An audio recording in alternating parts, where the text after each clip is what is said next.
बिस्मिल्लाहिर्रहमानिर्रहीम, अस्सलाम वालेकुम। मैं हूं ईसा नकवी, मेरे साथ बशारत राजा साहब मौजूद हैं। अदालती मामलात को कवर करते हैं। आज हफ्ता 6 जुलाई है।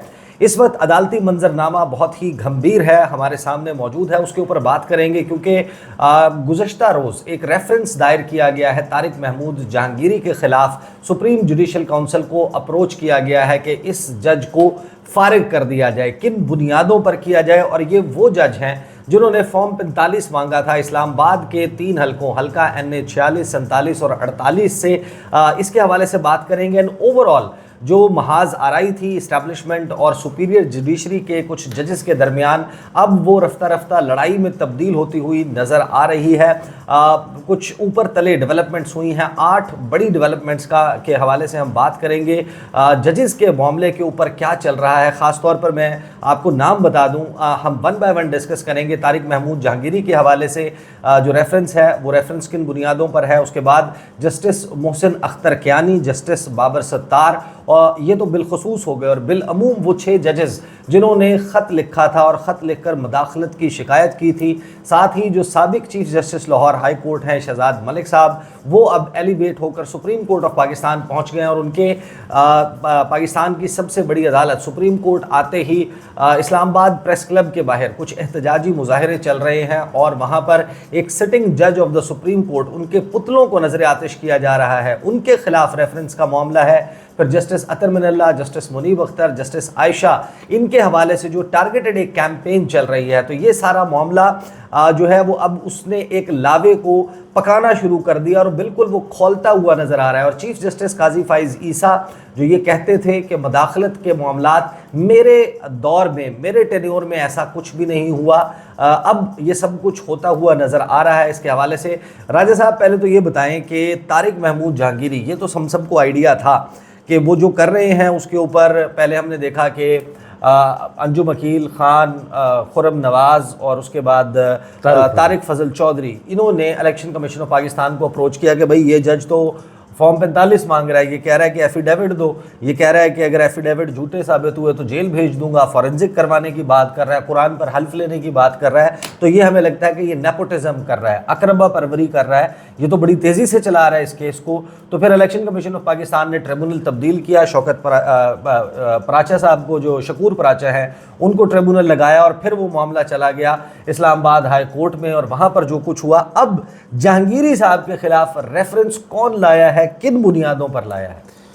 बिस्मिल्लाहिर्रहमानिर्रहीम। बहुत शुक्रिया नकवी साहब। ये मामला कोई कहानी आज से शुरू नहीं हुई, ये कहानी शुरू हुई थी 9 मई 2023 के बाद। 2023 जो गुजर चुका है, जब साबिक़ वज़ीर इमरान खान के ख़िलाफ़ जस्टिस तारिक जहांगीरी के पास केसेस गए। उससे पहले जस्टिस तारिक जहांगीरी आम केसेस सुनते थे, वो इतने लाइमलाइट में नहीं थे कि वो आए। लेकिन 9 मई के बाद वो लाइमलाइट में उस वक्त आए कि उस वक्त उन्होंने एक ब्लैंक आर्डर दिया था, ब्लैंकेट आर्डर दिया था इमरान खान के हवाले से। उन्होंने कहा था कि इनके खिलाफ आज के बाद अगर कोई और भी केस बनाया गया तो मुझे गिरफ्तार नहीं करना है। थोड़ा सा जो वो कुव्वतें जो जजेस को कंट्रोल करती हैं, जिसका बाद में इजहार भी हुआ इस्लामाबाद हाई कोर्ट की तरफ से, उन 6 जजेस ने ख़त भी लिखा था। वहाँ से ये मामला शुरू हुआ था, और 25 मार्च जो इस साल 2024 को ये लावा उबला फटा, जब इस्लामाबाद हाई कोर्ट के 6 जजेस ने सुप्रीम कोर्ट ऑफ पाकिस्तान के चीफ जस्टिस को ख़त लिखा कि वो कुव्वतें, जिनका नाम नहीं लिया जाता लेकिन उन्होंने नाम लिया था उस ख़त में, कि उन्होंने कहा कि मुदाखलत की जा रही है, हमें सियासी नौयत के मुकदमात में मन मर्जी के फैसले लेने के लिए दबाव डाला जा रहा है। और जिन इंसिडेंट्स का तज़किरा किया था उसमें एक सिटिंग जज के बहनोई को अगवा किया जाना, उनको तशद्दुद किया जाना, और फिर जो कैमरों वाली बात थी वो गालिबन जस्टिस, देखिए जो ख़त में तज़किरा किया गया था मुदाखलत वाला मामला, उसमें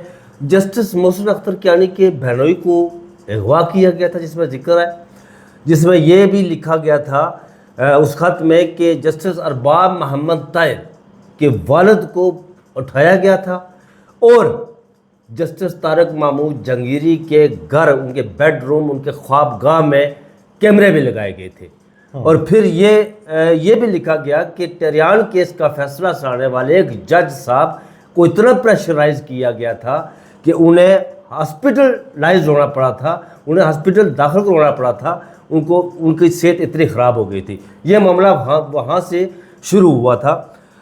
और फिर ये पीक पर किस वक्त पहुँचा, जब इस्लामाबाद इलेक्शन ट्रिब्यूनल के हवाले से इलेक्शन कमीशन ऑफ पाकिस्तान ने इस्लामाबाद हाई कोर्ट को ख़त लिखा और उनसे जजेस मांगे गए कि आप हमें कोई जज दे, 2 या 3। लाहौर हाई कोर्ट, नहीं, इस्लामाबाद हाई कोर्ट के 2 या 3 जज दे। तो इस्लामाबाद हाई कोर्ट के चीफ जस्टिस ने जस्टिस तारक महमूद जहांगीरी का नाम भेजा कि इलेक्शन ट्रिब्यूनल के केसेस जो है ये सुनेंगे, उन्हें जज लगाया गया। उसके बाद जब उन्होंने इलेक्शन ट्रिब्यूनल के केसेस सुनना शुरू किए, जो इस्लामाबाद के 3 हल्के थे, ये तो हर एक को पता था कि वो फॉर्म 47 पे वो जितवाए गए थे, वो तीनों मेंबरान असम्बली जो इस्लामाबाद के थे। जब वो उसकी 4 समातें हुई अब तक, लास्ट समात उसकी 30 जून को, अभी जो 30 जून गुजरा ना, उसको समात हो गई थी। उन्होंने मांगे फॉर्म 45 ओरिजिनल। एक समात पे तो उन्होंने कहा जी कि तीनों हल्कों के खुर्रम नवाज और तारक फजल के वहाँ के जो ओपोनेंट थे, जिसमें खुर्रम नवाज, तारक खोखर साहब के, मुस्तफा नवाज खोखर, उसके बाद पीपल्स पार्टी के, उसके बाद तहरीक लब्बैक के जो मेंबरान थे, उनके फॉर्म 45 उन्होंने मंगवाए। मैच कर गए थे, वो मैच कर गए थे, लेकिन उनके फॉर्म 45 नहीं मैच बुखारी, शोएब शाहीन, उनके हवाले से तो बिल्कुल वाज़ेह तौर पे नजर आ रहा था कि वो जीते हुए। लेकिन उन लोगों के फॉर्म 45 जो जिन्हें फॉर्म 47 के तहत जितवाया गया था और जो फॉर्म 45 पर हारे हुए थे, उनके मैच नहीं हुए, बल्कि उन्होंने दिए ही नहीं वहाँ पे। और इलेक्शन कमीशन ऑफ पाकिस्तान के जो आरोज थे, जिनकी तलबी हुई थी, वो तो पेश ही नहीं हो, लैतो लाल से वो काम ले रहे थे। जिस पर आपको याद होगा कि उस वक़्त जस्टिस तारक महमूद जहांगीरी ने कहा था कि आप पर तौहीन अदालत लगाई जाएगी, उन्होंने जुर्माना भी किया था। और जिस तरह आपने जिक्र किया इंट्रो में कि अंजम अकील के खिलाफ उन्होंने जो अदालत की कार्रवाई शो का नोटिस जारी हुआ, और वो फिर भागे इलेक्शन कमीशन ऑफ पाकिस्तान में पहुंचे। अच्छा, वहाँ से जो सामने आया जी कि वो नहीं सुनेंगे, फिर इस्लामाबाद हाई कोर्ट में वो केस दोबारा आया, वहाँ से वो फैसला मुअत्तल हुआ इलेक्शन कमीशन ऑफ पाकिस्तान का। अब जो मामला ये मैं उसकी तरफ आता हूँ। अब ये हुआ कि 4-5 दिन पहले जस्टिस तारक महमूद जहांगीरी को अप्रोच किया गया, कुछ कुव्वतों की जानिब से उन्हें अप्रोच किया गया कि आप इलेक्शन ट्रिब्यूनल वाले मामले से जो जज बने इससे पीछे हट जाए। जो इलेक्शन कमीशन ऑफ पाकिस्तान कह रहा है उसकी तरफ उसका हुक्म माने। लेकिन जस्टिस तारक महमूद जहांगीरी ने कहा कि मैं पीछे नहीं हटता, इसलिए नहीं हटता कि इस्लामाबाद हाई कोर्ट ने मेरा नाम दिया और मुझे मेरी तैनाती हुई है, मैं केस वो बरसूरत सुनूंगा और उन्हें मंतकी अंजाम तक पहुँचाऊँगा। उसके बाद क्या हुआ? उसके बाद ये हुआ कि गुजरे रोज़ कल सुबह मैं जब उठा तो एक सबसे पहले अमार सोलंकी का एक अकाउंट है, ट्विटर अकाउंट, एक्स अकाउंट, वो जिनका है, शायद आप ही उन्हें जानते होंगे। वहाँ पर एक वायरल हुए कि उन्होंने जामिया कराची से ख़त लिखा उनको, तो वहाँ से पता चला जी कि जस्टिस तारक महमूद जहांगीरी की जो डिग्री है वो इनवैलिड डिग्री है, वो डिग्री दुरुस्त नहीं। फिर ये हुआ जी कि कराची, ये पूरा दिन ये वायरल होता रहा, कुछ वो भाड़े के टट्टू भी ट्वीट करते रहे उसी को लेकर के जी जस्टिस तारक महमूद जहांगीरी वो अब घर जा रहे, जो अपनी वो लैंग्वेज यूज़ करते हैं जिस तरह हुआ। फिर ये हुआ कि एक सुबह ये मामला होता है तो कोई 1-2 बजे करीब मैं सुप्रीम कोर्ट था, तो मेरे पास एक आ गई जो शिकायत दर्ज हुई हैं उनके खिलाफ, जैसे तारक महमूद जहांगीरी के खिलाफ जो रेफरेंस दायर हुआ है सुप्रीम जुडिशल काउंसिल में, वो मेरे पास कापी आ गई, हार्ड कापी आ गई। मैंने देखा कि वो कराची के एक कोई पता नहीं अजहर नामी को बंदा है, जिसने कहा जी कि जस्टिस तारक महमूद जहांगीरी के पास जो डिग्री है वो फेक डिग्री है, वो इनवैलिड डिग्री है, जिसमें उनका जो जो पहला साल था उसमें इम्तियाज़ नामी कोई बंदा है, उसका रोल नंबर कोई और है, और जो दूसरा साल था उसमें जस्टिस तारक महमूद जहांगीरी का नाम लिखा हुआ है, उनका अपना रोल नंबर है। इस तरह वो इनवैलिड है, वो वैलिड डिग्री नहीं है। इन बुनियाद पर रेफरेंस दायर किया गया। अच्छा, ये होता क्या है? इससे नकवी साहब, होता ये है कि हर वो जज, आज़ाद जज, जो आइन और कानून के मुताबिक फैसला करता है, जो आइन और कानून के साथ डट जाया करता है, जो आइन और कानून को पांव तले रौंदना नहीं चाहता, जो ये चाहता है कि इस मुल्क का निज़ाम आइन और कानून के मुताबिक चलता है, उनके खिलाफ रेफरेंस आना शुरू हो जाते हैं। ये कहानी शुरू होती है। अच्छा, ये तो रेफरेंसेस आ रहे हैं, लेकिन पहले इससे पहले कि आप बाकी जजेस के ऊपर जाएं, मुझे ये बताएं कि तारिक महमूद जहांगीरी जो है वो इस वक्त एक सिटिंग जज हैं इस्लामाबाद हाई कोर्ट के, पाकिस्तान की आइन के तहत बनने वाली सुप्रीम कोर्ट ऑफ पाकिस्तान के बाद सबसे बड़ी अदालत है, क्योंकि इसका दायरा कार जो है वो पूरे पाकिस्तान में, पूरे पाकिस्तान के इस्लामाबाद हाई कोर्ट में, इस्लामाबाद हाई कोर्ट के नीचे आता है। इनका ऑर्डर का इतलाक जो है ये कहीं का भी मामला टेकअप कर सकते हैं, इनके पास दरख्वास्त आ सकती है। उसका एक सिटिंग जज उसकी डिग्री के ऊपर अगर रेफरेंस आ रहा है, इनका जरा माजी तो बताएं, ये माजी में क्या क्या रहे हैं, ये किन किन के केसेस लड़ चुके हैं। ये बड़ी दिलचस्प ये बात है डॉक्टर तारिक महमूद, जस्टिस तारिक महमूद जहांगीरी के हवाले से। अब देखिए नकवी साहब, होता क्या है, 2008 से लेकर 2013 तक पीपल्स पार्टी की गवर्नमेंट थी। उस वक्त ये डिप्टी अटॉर्नी जनरल थे पीपल्स पार्टी के।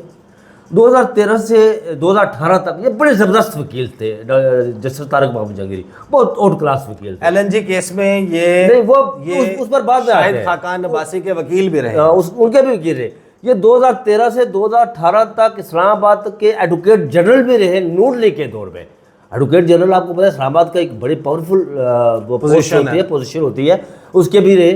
फिर ये असद इकबाल के, अब रेफरेंस जिसने दायर किया उसे पूछना चाहिए था असद इकबाल से, जो इस हुकूमत के बड़े लायक फायक और अरस्तु कहते हैं उन्हें, प्रोफेसर कहते हैं उन्हें, उनके भी वकील रहे, उनसे पूछना चाहिए। अब तो होना यही चाहिए ना कि अच्छा, फिर उसके बाद ये होता है नकवी साहब कि जब ये वकील बनते हैं तो सुप्रीम कोर्ट बार एसोसिएशन या पाकिस्तान बार कौंसिल जब लाइसेंस जारी करती है तो उस वक्त डिग्री की वो तस्दीक करवाती है, एक नहीं कई बार मुतअद्दिद बार डिग्री की तस्दीक करवाती है। फिर जब ये जज बनाए जाते हैं तो जज बनने से पहले उस जुडिशल कमीशन के मेंबर थे जस्टिस काजी फाइज ईसा, उस जुडिशल कमीशन के मेंबर थे जस्टिस उमर अता बंदयाल, उस जुडिशल कमीशन के मेंबर थे जस्टिस मंसूर शाह। उन मुतअद्दिद मरतबा अगर एक ऐसे शख्स को तस्दीक करवाई होगी, हाई कोर्ट का जज तैनात कर दिया गया तो इन लोगों से पूछना चाहिए। तो भाई बात यह है, तो फिर इन लोगों के खिलाफ ही अपना फैसला है ना। ये जो जिन्होंने एक जाली बंदे को, एक जाली डिग्री रखने वाले को जज बना दिया, इनके खिलाफ भी आप रेफरेंस लाएं, इनके खिलाफ भी आप केस करें कि भाई इन्होंने जालसाजी से काम लिया। इस तरह तो काम नहीं बनता ना। फिर जस्टिस तारिक महमूद जहांगीरी जब जज बने तो जज बनने के बाद उन्होंने जो फैसले दिए, तकलीफ हुई है उन लोगों को। उसके बाद उन्होंने रेफरेंस टारियान केस का, अभी जो रिसेंटली इन्होंने, बल्कि एक पूरा उसमें जैसा बाब तैयार जस्टिस तारिक महमूद जहांगीरी ने एक चार्जशीट दाखिल कर दी अपने ही चीफ जस्टिस के खिलाफ, जस्टिस अमर फारूक के खिलाफ, चीफ जस्टिस जो इस्लामाबाद हाई कोर्ट के, उनके खिलाफ। तो फिर कहा गया इन्हें कि इनके खिलाफ भाई रेफरेंस दायर करो, सही, इन्हें काबू करो, ताकि ये उस मामले से, ये देखिए ब्लैक मेलिंग का जो अवसर है। अच्छा, इससे पहले सदारती रेफरेंस जाता था सुप्रीम कोर्ट में, लेकिन हुकूमत ने अब की बार वो एक उसमें तब्दीली ये की कि कुछ प्रैक्टिस के जरिए इन जजेस के खिलाफ रेफरेंस दायर करवाते हैं।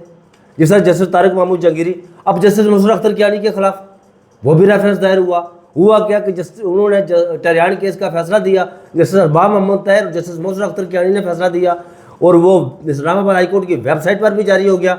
वो 2-1 से फैसला था।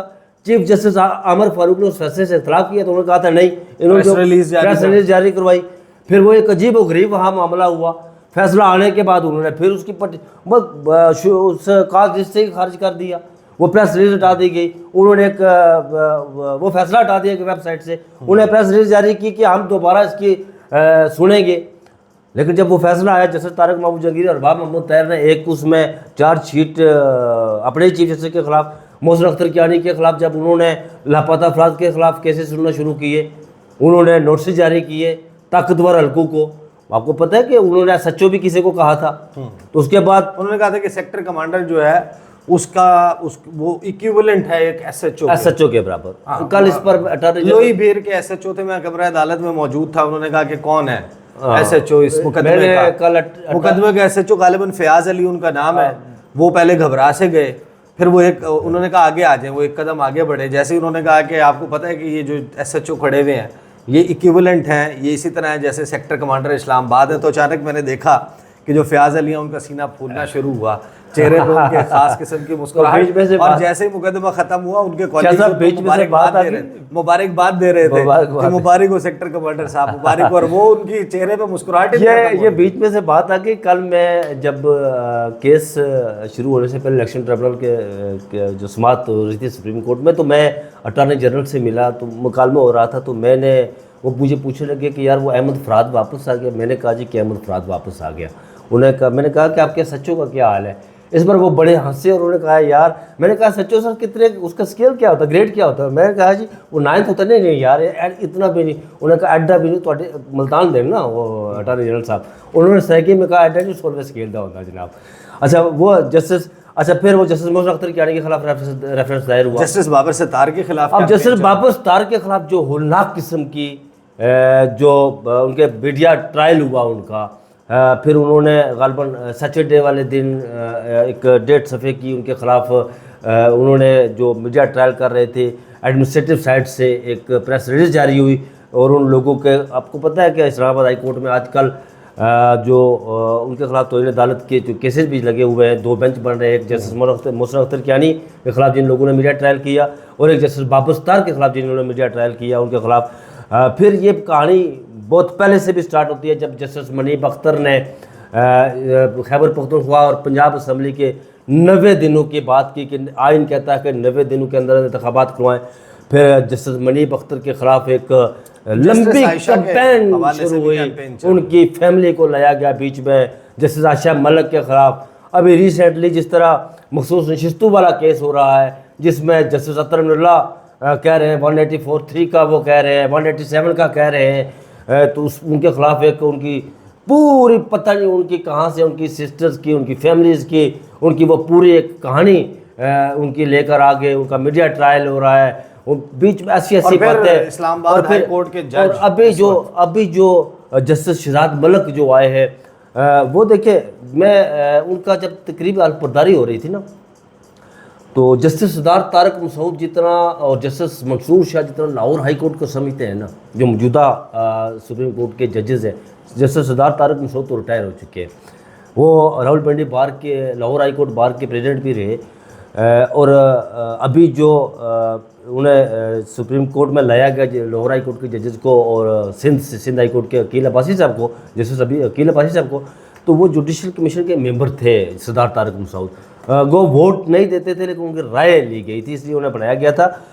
तो जब उनकी तकरीफ़ अलबरदारी हो रही थी, तो मैंने जस्टिस सरदार तारक मसूद साहब से कहा जी कि जस्टिस सरदार तारक मसूद कि आप, किताब का जिक्र हुआ कि आप किताब लिख रहे हैं, अब कहा आजकल का क्या कर रहे हैं, तो उन्होंने कहा जी मैं किताब तो राय साहब नहीं लिख रहा।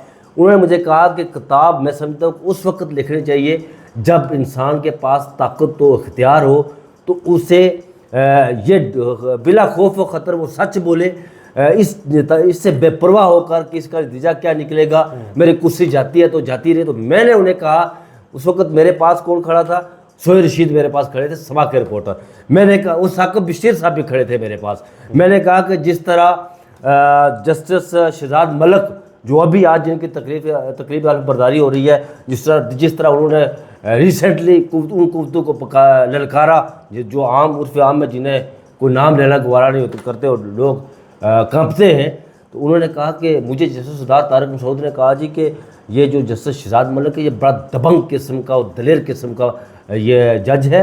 और उन्होंने भी मुझे कहा कि एक प्रॉक्सी को लाकर बीच में उनके खिलाफ रेफरेंस दायर करवाया गया।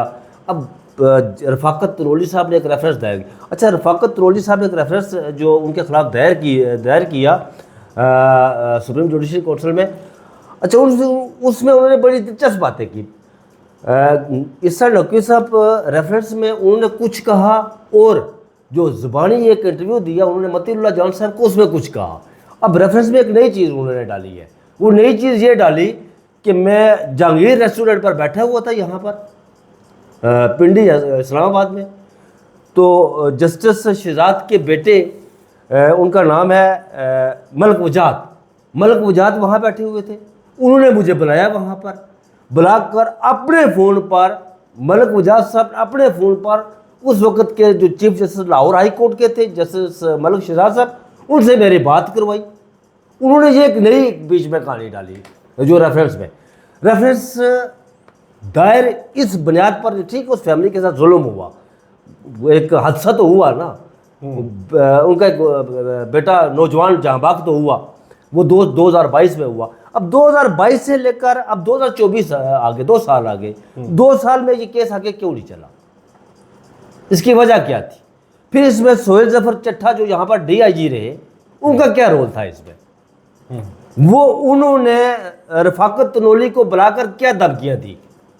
उन्होंने रफाकत तनोली को बुलाकर ये क्यों कहा कि मैं अगर ये कहूँ कि आपका बेटा जो है वो गाड़ी से टकराया, गाड़ी, हालांकि ये बड़ी बेशर्म किस्म की बात है, शर्मनाक बात है कि ये नहीं करनी चाहिए थी, लेकिन सोहेल जफर चट्टा ने उन्हें कहा जी कि मैं कहूँ आपका बेटा जानबूझकर गाड़ी से टकराया और वो गाड़ी के नीचे आ गया और गाड़ी का नुकसान हुआ, आप गाड़ी का नुकसान पूरा करें, तो आप करेंगे? भाई ये एक शर्मनाक बात है, ऐसी तो नहीं करनी चाहिए थी। लेकिन उन्होंने जब ATC के being a chief justice Lahore ATC के जजेस की तकर्री की, उन्होंने इलेक्शन ट्रिब्यूनल की तकर्री की, उन्होंने यहाँ पर रावलपिंडी में एक खिताब किया वकला से। उस वकला में उन्होंने जब कहा कि हमें सिर्फ अल्लाह से डरना चाहिए, किसी से नहीं डरना चाहिए, तो उसके बाद तो उसके खिलाफ उनके खिलाफ जो है वो रेफरेंस दायर हो गया। रेफरेंस की तरफ आ जाते, तो ये है वो मंजरनामा, ये रेफरेंस वो दायर हुए जो मैं समझता हूँ कि बल्कि मैं नहीं समझता, वकला बरादरी ये कह रही है। कल सुप्रीम कोर्ट में मेरी वकला से बात हुई, वकला बरादरी ये कह रही थी कि ये रेफरेंस इसलिए दायर किए गए कि ताकि ब्लैकमेलिंग करके इन आज़ाद मर्श जजेस को रोका जा सके उन कामों से को जो वो आइन और कानून के मुताबिक करना चाहते हैं, रोक कर उन्हें कहा जाए कि आप आइन और कानून के मुताबिक ना चलें, आप हमारे अहकामात माने और ये काम करें। इसलिए ब्लैकमेलिंग के लिए ये रेफरेंस दायर हुए। और जो सबसे होलनाक किस्म की बात मैं समझता हूँ, चीफ जस्टिस काजी फाइज ईसा साहब जब वो जस्टिस थे, जस्टिस फाइज ईसा साहब, तो उस वक्त वो बड़े बुलंद व बांग दावे किया करते थे आज़ाद जुडिशरी के। उस वक्त वो दावे करते थे हज़ारे राय की आज़ादी के। लेकिन आज 1-1.5 किलोमीटर का फासला है सुप्रीम कोर्ट से लेकर इस्लामाबाद प्रेस क्लब तक। आज वहाँ उनकी नाक के नीचे उन्हीं के लाए हुए जस्टिस शहजाद मलिक के वहाँ पर पुतले जलाए जा रहे हैं। जस्टिस शहजाद मलिक, ये भी बड़ी अजीब। अब देखिए हुआ क्या हुआ, ये कि जस्टिस शहजाद मलिक के खिलाफ जिन लोगों ने प्रेस क्लब में एहतजाज किया, एहतजाज करने वाले, ये बात अगर किसी को बताई जाए तो लोग हंसेंगे ना। नकवी साहब, ये हुआ कि एहतजाज करने वाले 7 लोग थे, 7 या 8 लोग, और जो गिरफ्तार कर रहे थे वो भी मुस्कुरा रहे थे, और जो गिरफ्तारी दे रहे थे वो भी मुस्कुरा रहे थे, और उसको कवरेज करने वालों की तादाद वो भी मुस्कुरा रहे थे। और पुलिस शेलिंग उस तरफ कर रही थी, आंसू गैस, जिधर बंदे ही नहीं थे, खाली जगह पे। ये वो सूरत-ए-हाल है, एक ड्रामा स्टेज, ये वो सूरत-ए-हाल है जो डेवलप होती हुई दिखाई दे रही है। और वो जो महाज आराई थी वो अब एक लड़ाई में तब्दील होती जा रही है। अब इस हवाले से आज इस्लामाबाद, मैं आखिरी बात करूँगा, मैं सॉरी आप उसको कंक्लूड कर रहे हैं। मैं आखिरी बात ये है कि जस्टिस मंसूर शाह, जस्टिस मनीब अख्तर और जस्टिस यहिया अफरीदी और जस्टिस चीफ जस्टिस काजी फाइज ईसा, ये बात याद रखें, शहजाद मलिक इनका लाया हुआ है यहाँ पे, जस्टिस शहजाद मलिक। ठीक है, ये याद रखें बात। ये सारी सूरत हाल है। लेट्स सी कि अब इस हवाले से कुछ खबरें हैं इस्लामाबाद हाई कोर्ट से, उनके ऊपर हम इंशाल्लाह अगली वीडियो में बात करेंगे। अब तक के लिए इतना ही, मुझे इजाज़त दीजिए, अल्लाह हाफिज़।